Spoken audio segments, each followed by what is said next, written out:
আশুলিয়ায় জীবিত স্বামীকে মৃত দেখিয়ে মামলার ঘটনায় বাদী কুলসুম বেগমকে হেফাজতে নিয়েছে আশুলিয়া থানা পুলিশ। সে ঘটনার মূল হোতা রুহুল সহ দুইজনকে আটক করা হয়েছে। এ বিষয়ে আরো জানাতে যুক্ত হচ্ছেন সহকর্মী মাহফুজুর রহমান নিপু। নিপু, কোন জায়গা থেকে আসলে আসামিকে আটক করা হয়েছে আর পুলিশ এখন কি বলছে? জিজ্ঞাসাবাদে কোনো নতুন তথ্য কি উঠে এসেছে?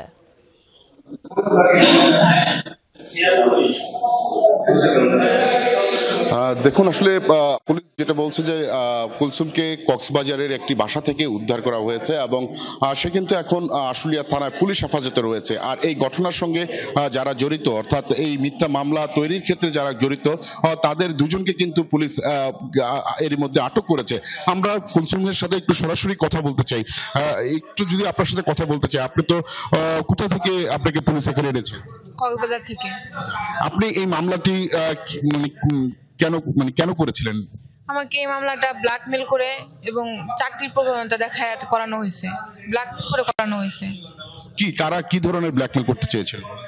রুহুল আমিন আমাকে দিয়ে প্রথমে আমার চাকরির কথা বলে আমার কাছ থেকে আমার ডকুমেন্ট নেয়। ডকুমেন্ট নিয়ে মামলা সাজানোর পর আমাকে বলতেছে যে মামলা করে হয়ে গেছে, এটা কোর্টে উঠে গেছে, এটা যদি তুমি না করো তাহলে তোমার ফাঁসি হয়ে যাবে, এগুলা বলে আমাকে মামলাটা করানো হয়েছে। আচ্ছা, যমুনা টেলিভিশন যখন একটি সংবাদ প্রচার করে, সেই প্রচারটিকে আপনি দেখেছিলেন?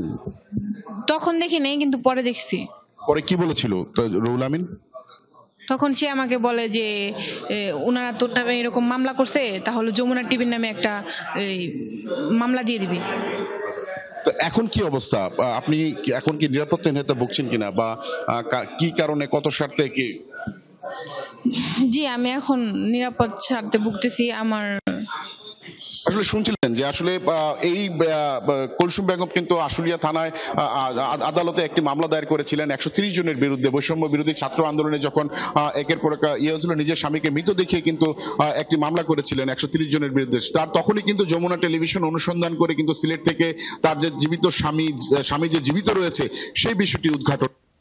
এখন পুলিশ বলছেন আগামীকাল সংবাদ সম্মেলনের মাধ্যমে বিষয়টি বিস্তারিত জানাবেন। যুক্ত হওয়ার জন্য ধন্যবাদ নিপু।